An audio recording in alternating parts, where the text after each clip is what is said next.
नमस्कार। चतुर्दशम अध्याय सुनाने जा रही हूँ। ओम नमः शिवाय, ओम नमो नारायणाय।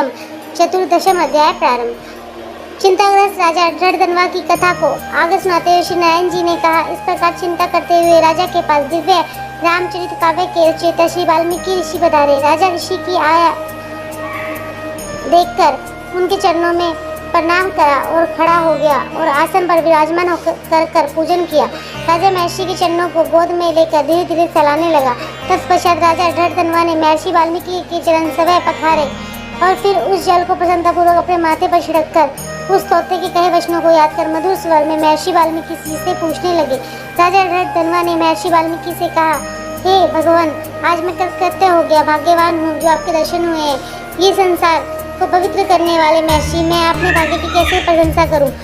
श्री नारायण जी बोले, इस प्रकार उन महात्मा ने प्रार्थना की तो और चुप हो गए। ऋषि वाल्मीकि जी ने कृपा पूर्वक राजा की ओर देखा। राजा से मुनि महाराज बोले, हे नृपश्रेष्ठ, इस प्रकार की निर्मलता के कारण तुम धन्य हो। ए राजन, तुम चिंतित दिखते हो, अपने हृदय के दुख को कहो, देर मत करो।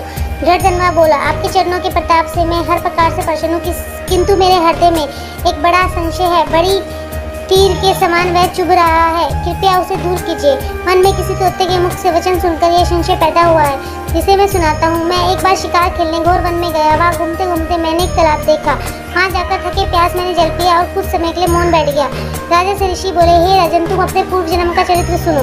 हे राजेंद्र, तुम द्रविड़ देश में ताम्रपर्णी नदी के तटवासी सुदेव नाम के एक ब्राह्मण थे। उस समय तुम धार्मिक, सत्यवादी तथा जो भी प्राप्त हो जाए उसमें ही प्रसन्न रहने वाले थे। वेदों के अध्ययन में रात तथा विष्णु भगवान की भक्ति में लगे हुए थे। गृहस्थ धर्म में तुम्हारी पत्नी भी सुंदर, चतुर और गुणवती थी। तुम्हारी पत्नी गौतम महात्मा की पुत्री गौतमी नाम से प्रसिद्ध थी।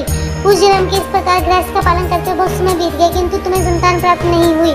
एक समय आप आसन पर बैठे थे, तुम्हारी स्त्री तुम्हारी सेवा कर रही थी। तब तुमने दुखपूर्वक स्त्री से कहा, हे सुंदरी, पुत्र सुख से अधिक संसार में कोई सुख नहीं। तब दान आदि से प्राप्त पुण्य फल तो दूसरे जन्म में प्राप्त होता है, किंतु शूद्र वंशोत्पन्न संतति इस लोक और परलोक दोनों में सुखदायी होती है। अतः मेरा जन्म ही निरर्थक गया। इससे तो मैं शीघ्र ही मर जाऊं, क्योंकि मुझे यह अपनी बड़ी आयु भी अच्छी नहीं लगती है। आगे की कथा सुनाते हुए महर्षि वाल्मीकि ने कहा, अपने पति के ऐसे दुखपूर्ण वचन सुनकर बेचारी पत्नी उदास हो गई। धैर्य धारण कर समझाती हुई प्रेम पूर्वक बड़े मीठे वचनों में बोली, हे प्राण प्रिय, आप तरीके भगवत भक्त को इस प्रकार मोहित नहीं होना चाहिए। आपने ये बड़ी छोटी बात कही है, आपको ऐसा नहीं कहना चाहिए। सत्यवादी एवं धर्मपरायण, आपने स्वर्ग को जीत लिया है। आप ज्ञानी होते भी पुत्र सुख को इतना क्यों तरस रहे हैं। राजा चित्रकेतु भी इसी प्रकार पुत्र शोक से जब दुखी हुआ तब उन्हें महिषा अंगीरा तथा श्री नारद जी ने ज्ञान दिया था। जिस बाकी राजा अंग अपने कुपुत्र प्रेम के कारण दुखी होकर चुपचाप रात्रि में वन से निकल गए थे, उसी प्रकार हे स्वामी, आपकी संतान भी आपको दुखदायी होगी।